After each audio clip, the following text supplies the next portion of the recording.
you're thinking that I'm running? You are speculating that I am running.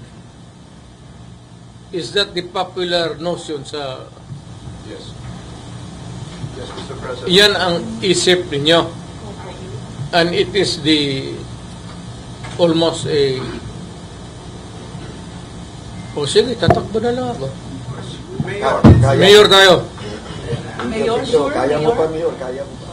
what will happen to Mayor Baste? He should be the vice mayor.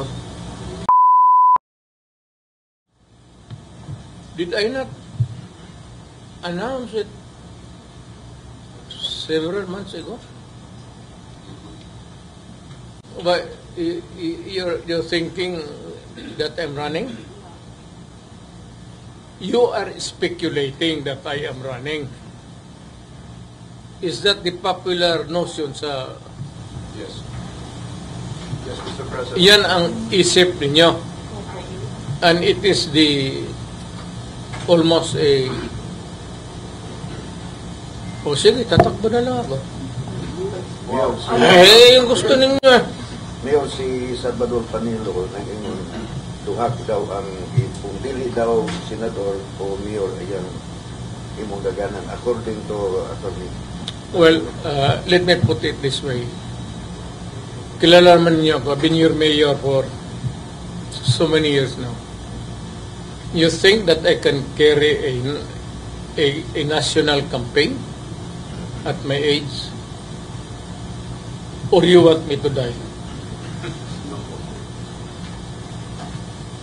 Magkukulaps lang ako niyan eh. Well, anyway guys, I think that at my age, 73,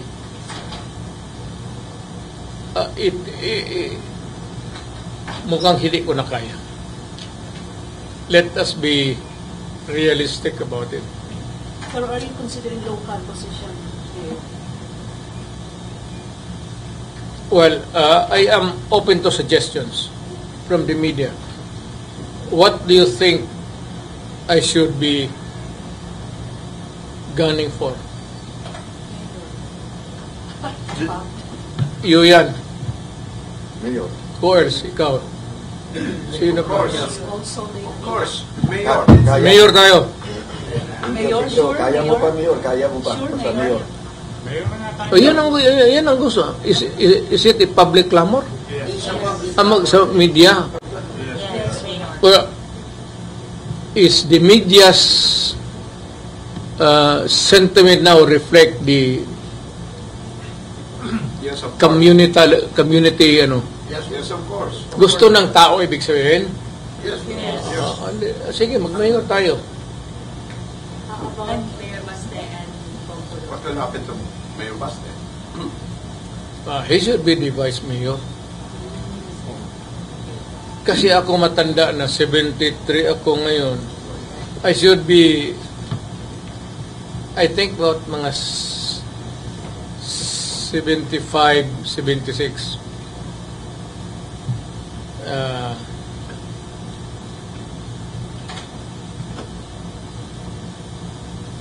May cancer kasi ako.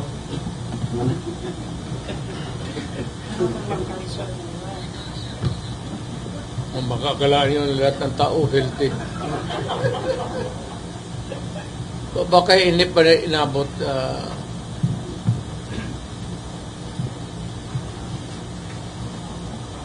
It's going to be Duterte. You're going to appear kasi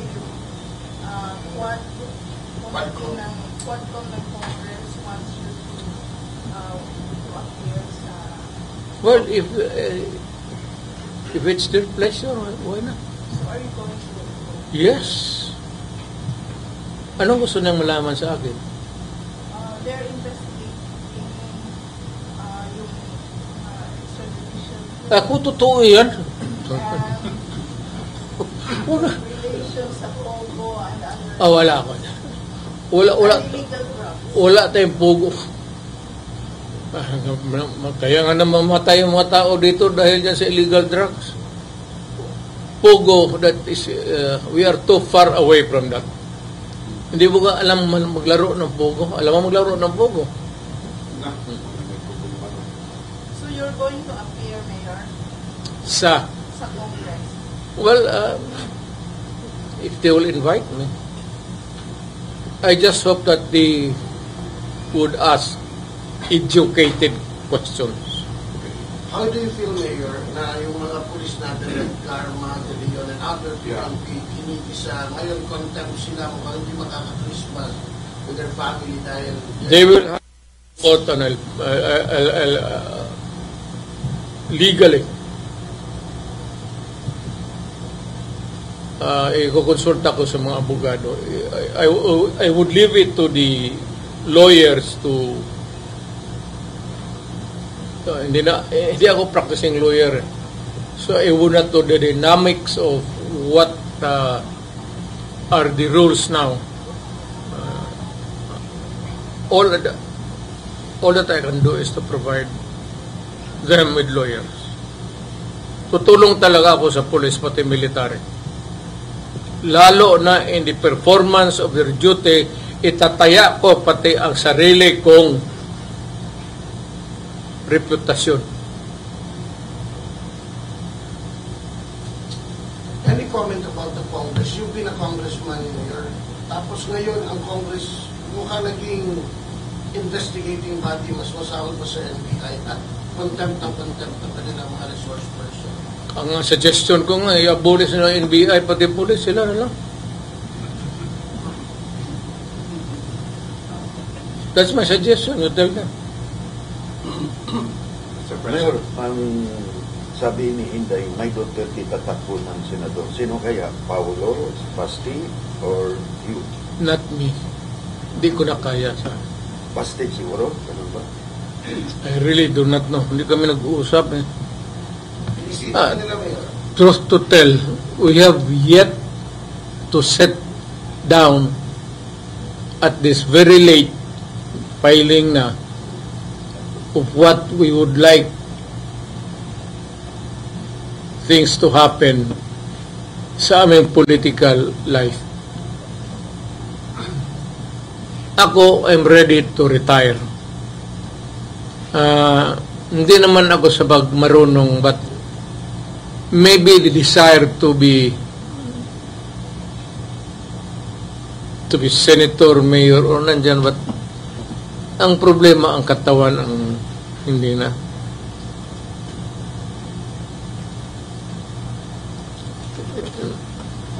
May trabaho kasi yan eh. And if it would entail or require me to travel a lot,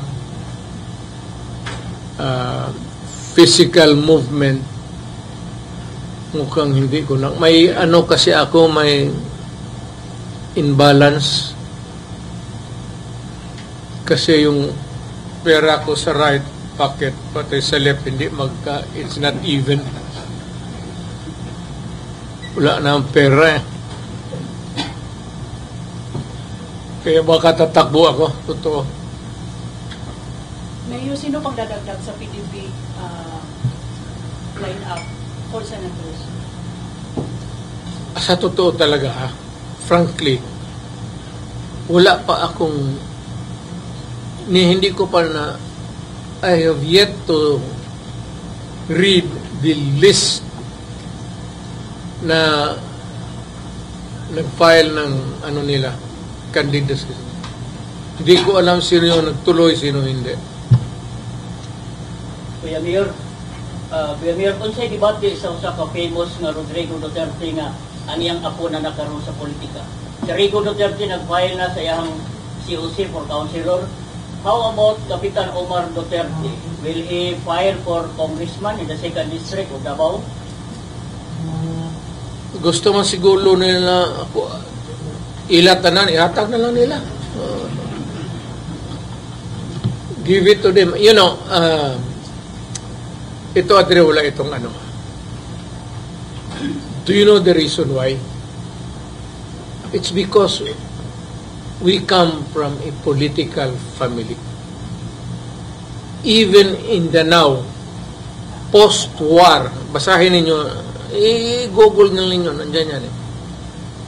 Post-war, right after, ang tatay ko naging mayor na ng Danao, which is a city now. Hindi talaga nawala sa politika. Pagdating dito, he served for a few years as a secretary to the board or provincial secretary, they call it. Then politics again. Sa kanya. So, political family kami. I am not surprised even if I do not want them to, kasi magulo, hindi naman walang kwenta. Pangit naman pakinggan, pero merong trabaho mas maganda pa dyan sa magiging politiko. Hindi ka naman magnegosyo ka, magyayaman ka. Ngayon, kung pasok ka ng politika, magnakaw ka talaga. To assure you of a comfortable and luxurious retirement. Kung hindi ka marunong magnakaw, I think that at one time sa buhay mo as a politician, you better stop and think of going into a more profitable or productive life. Hindi ka makaasa dyan sa sweldo. Kailangan ka magnakaw. Ngayon, kung hindi ka marunong magnakaw, paano mo nakawin? You have to falsify, you have to ghost project. Hindi natin kaya yan.